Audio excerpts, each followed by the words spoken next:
Akkam jirtu kabajamtoota daawwattootaa fi hordoftoota Oromiyaa Freedom Media dambalii gunguma uummataa irraa oduu isin dhageessifnaa jalqaba irratti hangafoota oduu.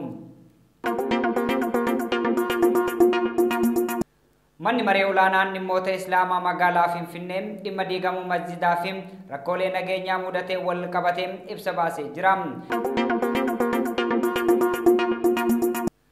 Magaalaa Finfinneetti fooramiin Oromummaa fi lammii Oromoo jedhuun kan Yuunivarsiitii Rift Vaaliin qophaa'e kaleessa xumuramee jira. Lixa Oromiyaatti saba rakkoo nageenyaa jiraattonni 1800 gaagama namummaatiif saaxilamuu isaanii gabaasni United Nation Ochaan ifoomse.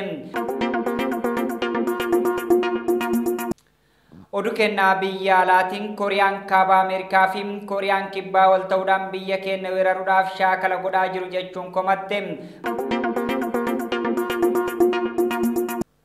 Oduu isin dhageessisuun kan isin wajjin turaan Jibriil Muhammadi amma oduu bal'inaan.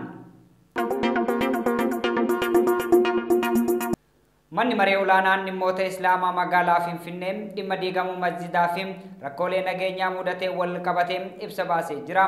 Dhimma kana irratti hayyuun siyaasaa fi rogeessi miidiyaa hawaasaa Yaayyaa Bashir yaada kennataniin iccitiin tokkummaa Oromummaa nu warra Oromummaa himatu caalaatti alagaadhaaf galee jira jechuun dubbatanii jiru. Utuu gabaasa kanaa akka itti aanutti isiniif dhiyeessa. Manni maree olaanaa dhimmoota Islaamummaa ibsa baase keessatti tarkaanfiin uummata Musliimaa karaa nagaa mirga isaa gaafachuu fi bahee irratti fudhatame guutumatti fudhatama kan hin qabnee fi haqa kan hin qabne akkasuma dimokiraataa waan hin taaneef ni balaaleffanna jedha. Manni marichaa mootummaan naannoo Oromiyaa deddeebiidhaan qaamota dhimmi ilaallatuuf xalayaan beeksisuu yaaluun masjida magaalaa Shaggar keessatti argamu dhabuu fi kanneen diigame hatantamaan bakka buusuudhaaf gocha isaaniirraa akka of qusatan yaaluun isaas ni yaadatama.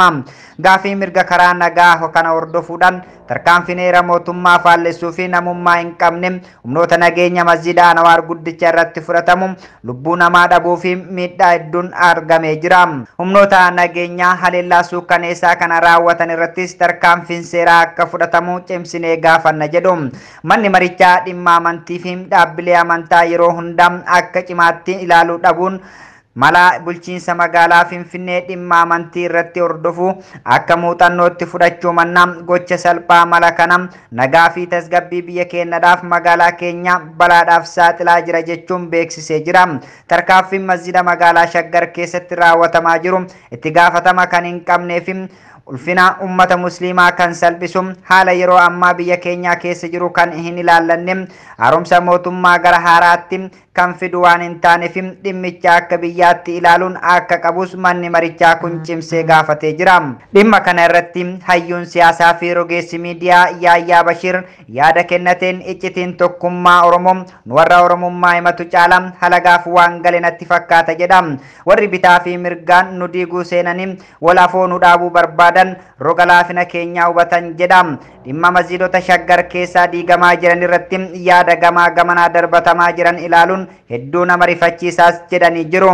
Masjida Shaggar keessaa mootummaan diigum saba ta'e wayitti maxxansuun ibsuu caala ummata keenya kan ta'e Oromoo Musliimaa hamilee tuquu jedhanii yaaduu hanqachuutu mala jedha.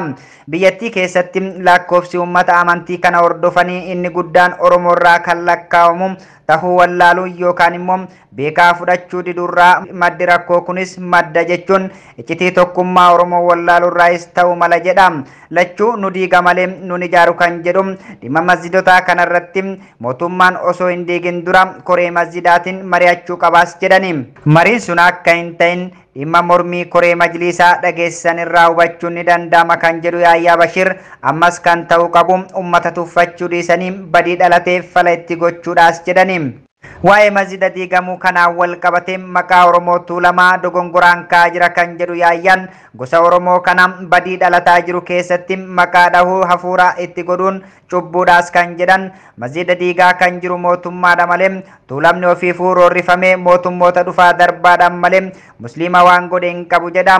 Warra maqaa Tuulamaadhaatiin jibbaa musliimaa qabu hafarsurraa ta'e warri musliima ta'anii himachaa mootummaa dhiisee ilmaan Tuulamaa arrabsuuf xiqqeessaa jiru hundum gufuu tokkummaa Oromooti jedhanii jiru.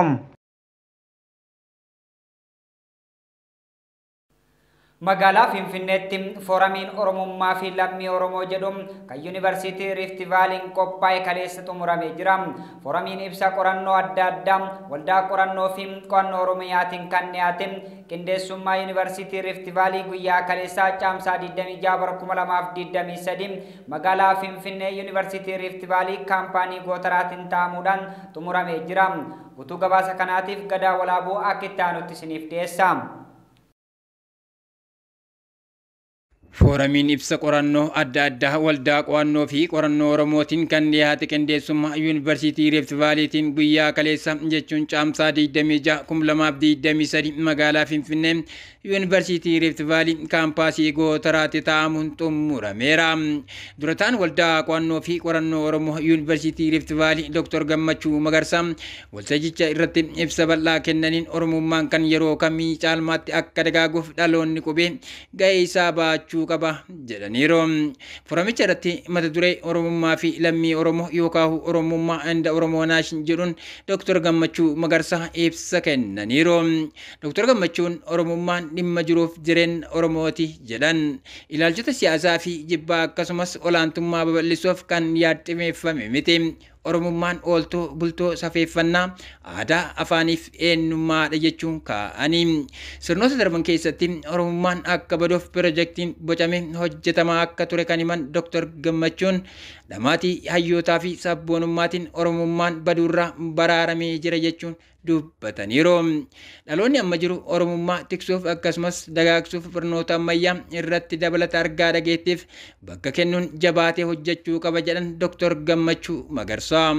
Itoophiyaatti sirnoota darban keessatti Oromummaan akka cabuuf piroojeektiin bocamee ture. Ilaalchi hayyootaa fi fiinxaaleeyyiin Oromummaaf qaban akkasumas akkaataa isaan ittiin Oromummaa ibsan hundeerraa rakkina qaba jedhani. Oromummaan siyaasaan oli yaada kamiinuu oli hayyoonni dhaloonnii fi ilmi Oromoo kamuu beekumsa barnootaa fi amantii argatuun alatti beekumsa uummata isaa akkasumas argaa dhageettiif bakka addaa kennuutu irra jiras jedhaniiru. Yeroo kamiyyuu caalaa yeroo dhaloonni Oromummaa itti kunuunfatuu fi baratu amma ta'uu qaba jechuun daangaa sabboonummaa dhaloota qubee fi ilmaan Oromoo beekuu qofa hin taane Oromummaa hubachuu fi ittiin jiraachuurra ga'uu akka qabu dhaamanii. Oromummaa hubachuun beekumsa qaroomaa fi eenyummaa ofii dhugumatti maal akka ta'e beekuudha jedhan Dr. Gammachuu Magarsaa. Fooramicha irratti hayyoonni kan ibaas waraqaalee qorannoo adda addaa kan dhiyeessan yoo ta'u, hayyoonni barattoonnii fi namoonni biroo hedduun irratti argamuun gaaffii gaafataniif deebii argataniiru. Yuunivarsiitii Rift Vaaliin kana boodas waltajjiiwwan akkanaa akka itti fufanii fi gabateen beekumsaa kan dhaloonni itti beekumsa uummata isaa hayyootarraa sooratu akka qophaa'u hime. Lixa Oromiyaatti saba rakkoo nageenyaa jiraattonni 1800 gaagama namummaatiif saaxilamuu isaanii gabaasni Yuunaayitid Neeshin Ochaan ifoomse. Waraana lixa Oromiyaatti keessumattuu godinoota Wallaggaa Bahaa fi Wallaggaa Lixaa lammiileen 1800 gaagama namummaa hammaataa jiruun miidhamaa jiraachuun waajjirri qindoomina dhimma namummaa dhaabbata mootummoota gamtoomanii Ochaan gabaasee jira.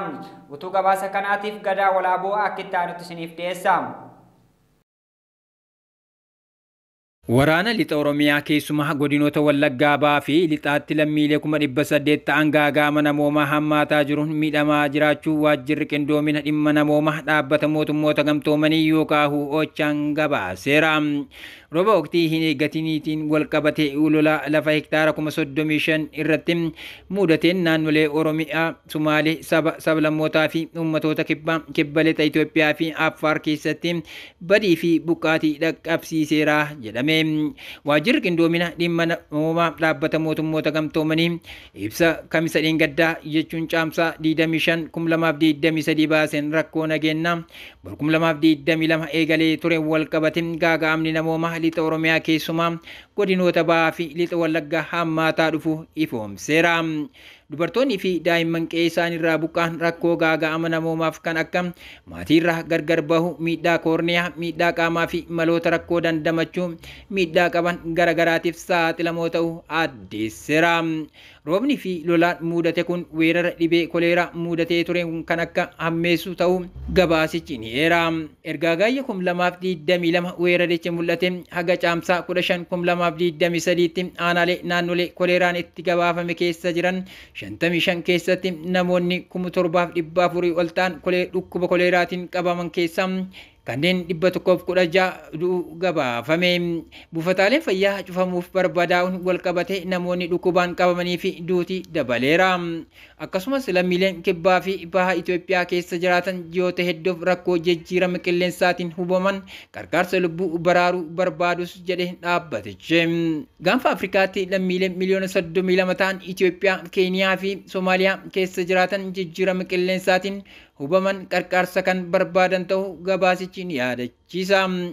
Akkasumas namoonni 100,000 ta'an bara 2023 waraana biyya Soomaaliyaa Lesaanoditti mudate baqatanii gara naannoo Somaalee godina Zooloo galan gargaaruuf baajanni dabalataa ni barbaachisa jedhe. Lammiileen haleellaa aanaalee Giddaa, Ayyaanaa fi Kiraamuu keessatti uumame dheessuun gara magaalaa Giddaatti baqatan 30,000 ol ta'an hanqina nyaataa fi tajaajila fayyaa hamtuu keessa jiraachuun Addis Istaandaard gabaasee ture. Oduu kennaa biyya alaatiin Kooriyaan kaabaa Ameerikaa fi Kooriyaan kibbaa wal ta'uudhaan biyya keenya weeraruudhaaf shaakala godhaa jiru jechuun komatte. Kooriyaan kaabaa kamisa darbee caamsaa 25 bara 2023 akka jetteetti humnoonni Kooriyaa kibbaa fi Ameerikaa shaakala waraanaa kan Kooriyaa kaabaa weeraruudhaaf isaan qopheessaa taasisaa jiraachuu komattee jirti. Guutuu gabaasa kanaaf Rabbirraa galchuu akka itti aanutti isiniif dhiyeessa. The United States and South Korea kicked off their largest ever live fire exercises. Drills began in South Korea's northern city of Picheon. Kooriyaan kaabaa Ameerikaa fi Kooriyaa kibbaa waltumsuun biyya keenya weeraruuf shaakala godhaa jiru jechuun komatte. Kooriyaan kaabaa kamisa darbee caamsaa 25 bara 2023 akka jetteetti humnoonni Kooriyaa kaabaa fi Ameerikaa shaakala waraanaa kan Kooriyaa kaabaa weeraruuf isaan qopheessuu taasisaa jiraachuun himatteetii jirti. Kooriyaan kaabaa akka jetteetti hanga ammatti loltoota 1,000 lakkaa'amanii fi konkolaattota waraanaa 100 lakkaa'aman Ameerikaa fi Kooriyaan kaabaa kan qopheeffatan yoo ta'u biyyoonni kun lamaan aggaammin hamaa isheerra geessisuuf akka deeman ibsite. Shaakalli kun naannoo daangaa kaaba Peecheenoo keessatti kan eegale yoo ta'u loltoonni Kooriyaa kibbaa fi Ameerikaa irraa gara 2,500 ta'an kan walitti dabalamanii fi taankii Hiyootazarii fi jeettiiwwan waraanaa hedduun sochii isaanii ministeerri waraana Kooriyaa kaabaa beeksisee jira. Humni Ameerikaa fi Kooriyaa kibbaa leenjii waraana gosa adda addaa shaakala qilleensaa fi galaanaa dabalatee xiyyaaronni boombii Ameerikaa B1B hirmaachisuun ji'oota darban keessa gaggeessaa kan turan yommuu ta'u carraaqiin dippiloomaasii fi uggurri COVID-19 shaakala hedduu akka xiqqeessuuf sababa ta'eera kan jedhu ibsichi yeroo ammaa leenjiin kun haalaan eegaluu isaa ibsameetii jira.